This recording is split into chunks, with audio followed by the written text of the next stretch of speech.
चलो बच्चों, तो अब हम बात करते हैं exercise 1.1 chapter number real number, right, chapter number 1 की, जो हमारा क्लास 10th का चैप्टर है।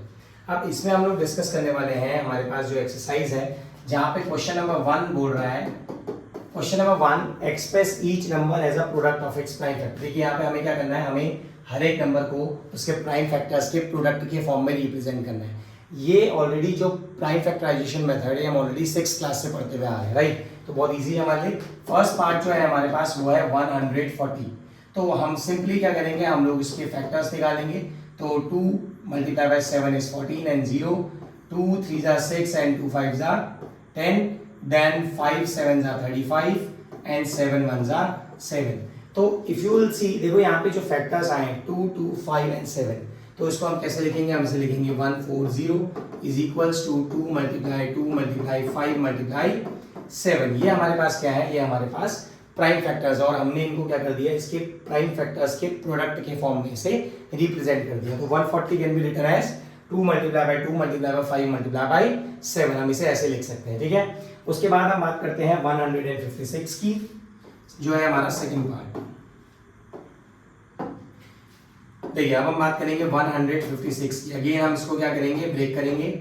156, सबसे पहले 2 7 जा 14 एंड 2 8 जा 16, 2 3 जा 6, 2 9 जा 18, देन 3 1 जा 3, 3 3 जा 9 and 13 is a prime number, तो 13 1 जा 13। और हम 156 को कैसे लिखेंगे, 2 multiply by 2 multiply bye 3 multiply by 13। तो ये हमने क्या कर दिया, इसके प्राइम फैक्टर्स के प्रोडक्ट की फॉर्म में हमने 156 को रिप्रेजेंट कर दिया। तो हमारे ये दोनों पार्ट हमारे पास क्या हो गए, हो चुके हैं, राइट। अब इसमें से, इन तीनों में से कोई एक part, let's say fourth part में एक बार आपको और समझाता हूं, बाकी third and fifth one will be your homework.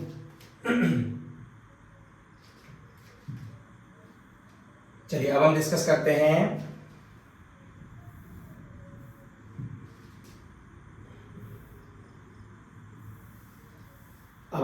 कर रहे हैं fourth part, that is 5005। Fourth part है हमारे पास 5005। तो जब हम इसके फैक्टराइजेशन करेंगे तो इसके लास्ट में डिजिट 5 है, और 5 जब भी हमारे यूनिट डिजिट में होती है, दैट मीन्स वो 5 से डिविजिबल होगा। तो 5 1 जा 5, 0 0 5 1 जा 5, राइट।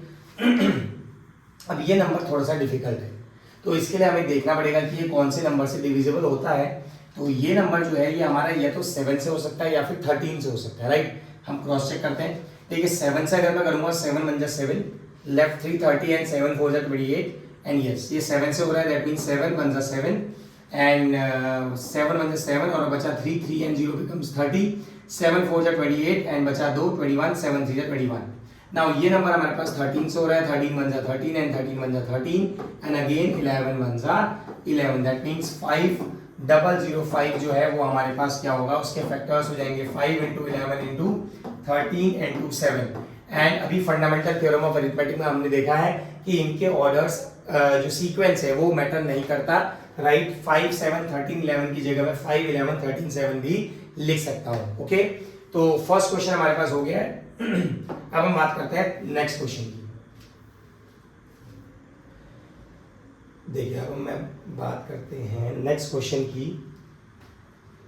तो नेक्स्ट क्वेश्चन हमसे बोल रहा है, find the LCM and HCF of the following integers where LCM into HCF is equals to product of two numbers. देखिए हमें यहाँ पे एक फॉर्मूला हमारे पास आता है।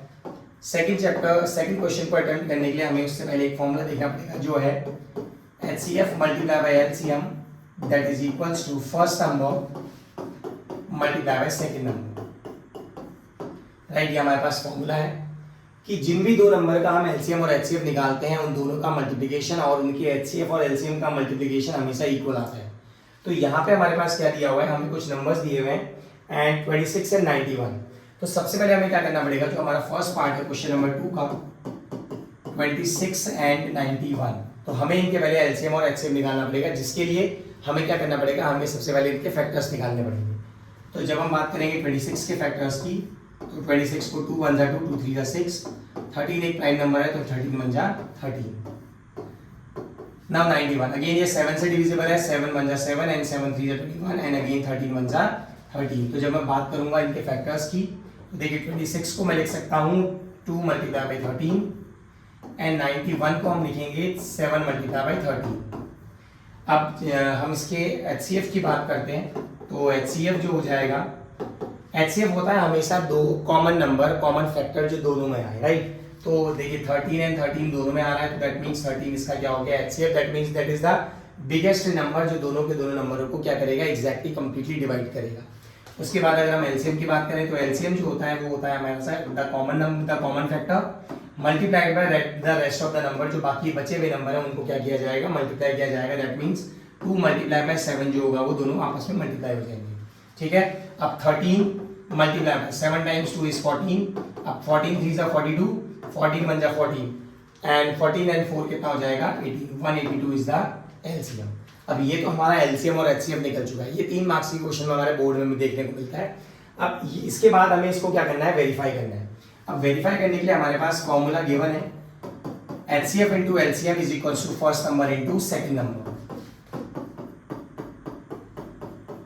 राइट। ये हमारे पास क्या है, ये हमारे पास इसका फॉर्मूला गिवन है। तो एचसीएफ जो है, देखिए एचसीएफ हमारे पास 13 आया हुआ है और एलसीएम हमारे पास 182, 13 मल्टीप्लाई बाय 182 एंड जो नंबर्स थे वो थे हमारे पास 26 मल्टीप्लाई बाय 91। एक बार क्रॉस चेक कर लेते हैं, देखो 26 एंड 91, राइट। तो अब यहाँ पे हम देखिए जब से मल्टीप्लाई करेंगे तो क्या होगा, देखिए 13 और 182 को अगर मैं मल्टीप्लाई करूँ, देखिए रफ में अगर हम देखिए 13 3 2 जा 6, 3 8 जा 24, 3 1 जा 3 एंड 4 एंड 5, 1 2 जा 2, 1 8 जा 8, 1 1 जा 1, 6 6 8 plus 5 is 13 and 2, that means इसका जो प्रोडक्ट आ रहा है वो आ रहा है 2366, ठीक है। अब उसके बाद हम 26 इंटू 91 को चेक करेंगे, तो ये हमारे पास रफ पार्ट 26 इंटू 91, 1 6 जा 6, 1 2 जा 2, 9 6 जा 54 एंड 9 2 जा 18, 18 प्लस 5 इज 23, तो 6 6 3 एंड 2, यस इसका भी जो प्रोडक्ट है वो क्या आ रहा है, सेम आ रहा है। That means LHS and RHS are equal. तो अगर हमारे LHS और RHS हमारे पास इक्वल है, दैट मीन्स ये वेरीफाई हो गया कि हमारा जो HCF और LCM है वो हमारा करेक्ट है, okay. I hope you all are understanding these questions. So make sure to share it with your friends, your classmates. चलो अब नेक्स्ट क्वेश्चन की बात करते हैं। Same second and third part आपका होमवर्क हो गया, you will be doing it by yourself.